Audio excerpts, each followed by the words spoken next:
Γεια σας, είμαστε στο κέντρο της Γλυφάδας με μια από τις ομορφότερες Ελληνίδες που έχει τη δική της ξεχωριστή ομορφιά, τη Ρία Τουτουτζή. Γεια σας. Καλώς την. Ήρθαμε σήμερα να φτιάξουμε αντιοξυδοτικούς χυμούς πλούσιους σε βιταμίνη C για να έχουμε μια καλή ασπίδα για τον οργανισμό μας και να έχουμε καλή υγεία, σωστά? Βεβαίως. Ωραία, πάμε να τους φτιάξουμε. Φύγαμε.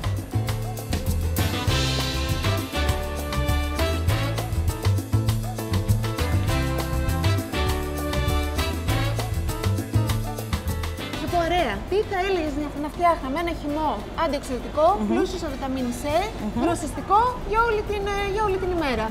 Μ' αρέσει πάρα πολύ η ιδέα. Εξάλλου, εγώ ξεκινάω την ημέρα μου με χυμούς, όπως μου έχεις μάθει εσύ εξάλλου. Ωραία. Να σημειώσουμε εδώ ότι η Ρέα κάθε φορά που συναντιόμαστε μου λέει: αρέσει αυτός ο χυμός, παίρνει τη γνώμη σου κλπ. Είσαι εξπέρι σε αυτό. Απλά θέλω να ξέρω αν μπορείς να φτιάξεις ένα χυμό με βιταμίνη C. Δηλαδή θέλω 2 φρούτα και ένα λαχανικό να τα βάλουμε μέσα να γίνει τέλειος. Οκ. Ωραία. Λοιπόν, να με βοηθήσει ο Μπεν. Ναι, ο Μπεν με τα γαντάκια του. Ναι. Λοιπόν, να ανοίξουμε τη βιτρίνα. Ναι, βέβαια. Λοιπόν, θα πω το celery. Μπράβο. Kiwi. Το ακτινίδιο δηλαδή. Το ακτινίδιο. Σε αυτό το σημείο να πούμε για τη βιταμίνη C ή αλλιώς ασκορπικό οξύ όπως λέγεται, δεν το συμφέρει μόνο στο οργανισμό, οπότε πρέπει οπωσδήποτε να το πάρουμε μέσω της διατροφής μας. Αυτό τώρα που διάλεξα μου κι άλλο ένα. Το διάλεξε ο Μπεν. Μπεν, μπράβο, ξέρεις. Λοιπόν, αυτός λοιπόν ο χυμός μας καλύπτει 100% τη βιταμίνη C που χρειαζόμαστε. Που είναι προστατευτική για το κοινό κρυολόγημα, για το νοσοποιητικό μας σύστημα. Είναι μια ειδικά το χειμώνα είναι ό,τι πρέπει. Με τις γρίπες, με τα κρυολογήματα. Και θα μας πει τώρα ο Μπεν που είναι ειδικός αν ταιριάζουν αυτά τώρα που διαλέξαμε. Γιατί καλά τα διαλέξουμε και θέλουμε να τα δοκιμάσουμε κιόλας. Θα είναι τέλεια. Ωραία, για να δούμε.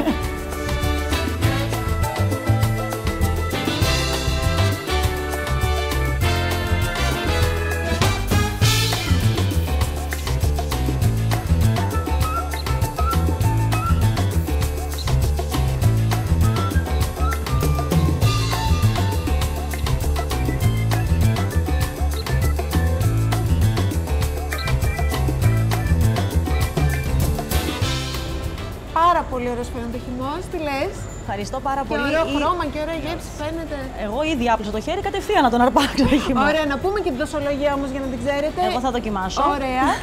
Είναι 2 ακτινίδια, 1 χλάδι και 4 μικρά τέτοια κομματάκια σέλερι. Και είναι συγκλονιστικός. Είναι ωραίος, Για να δω. Φανταστικός χυμός. Δροσερός. Πάρα πολύ ωραίος. Υπέροχος. Πάμε στο επόμενο τώρα, γιατί θέλω κι άλλο ένα, έτσι, πάλι εύκολο χυμό πλούσιο σε βιταμίνη C. Ωραία. Και πάλι θέλω, θα σου κάνω το τεστ, 2 φρούτα και ένα λαχανικό. Λοιπόν, ανανάς. Μπράβο. Κίτρινη πιπεριά. Πάρα πολύ ωραίο. Και... Πορτοκάλι. Μπράβο ρε Μπεν. Μας βοηθάει ο Μπεν. Έχω σκονάκι τον Μπεν εγώ. Και πορτοκάλι. Και πορτοκάλι. Λοιπόν, ανανάς, πιπεριά κίτρινη και πορτοκάλι. Πάρα πολύ ωραίο και αυτό πλούσιο σε βιταμίνη C. Όπως είπαμε, είναι πολύ καλό για την υγεία μας, για την καρδιά μας, για να μην κρυολογήσουμε. Λίγο ίσως να ξενίζει τον κόσμο το γεγονός ότι βάζουμε κάποια λαχανικά μέσα. Αυτό δεν είναι την ιδιαιτερότητα. Ακριβώς, ναι. Δηλαδή, αλλιώς θα κάναμε ένα χυμό πορτοκάλι και δεν θα είχε ενδιαφέρον. Ναι, απλά είναι επειδή είναι λίγο ιδιαίτερο και μην τρομάζετε, είναι συγκλονιστικές οι γεύσεις. Όταν συνδυάζονται μεταξύ τους είναι ακόμα πιο ωραίες. Ναι. Ισχύει.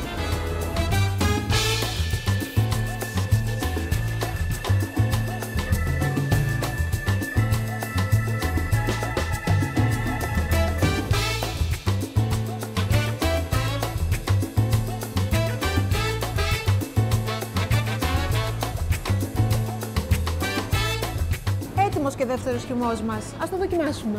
Εσύ δοκιμάζεις κάτι. Ωραία, ευχαριστώ. Στην υγεία σας. Συγγνώμη, να σε ρωτήσω κάτι. Τους συγκεκριμένους χυμούς υπάρχει κάποια συγκεκριμένη ώρα, ας πούμε, μπορούμε να τους πιούμε πρωί, μεσημέρι, βράδυ? Κοίτα, και οι δύο δίνουν φοβερή ενέργεια για πρωινό. Δηλαδή, εγώ τους συνιστώ ανεπιφύλακτα κάποιος να ξεκινήσει την ημέρα του με έναν από τους δύο χυμούς. Και όπως ξέρουμε, έτσι είναι γνωστό, η βιταμίνη C επειδή ενισχύει την απορροφησιμότητα του σιδήρου.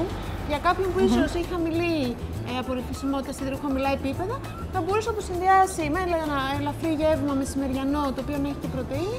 Οπότε να τα συνδυάσει και τα δύο, και τη δροσιά και την καλή την υγεία.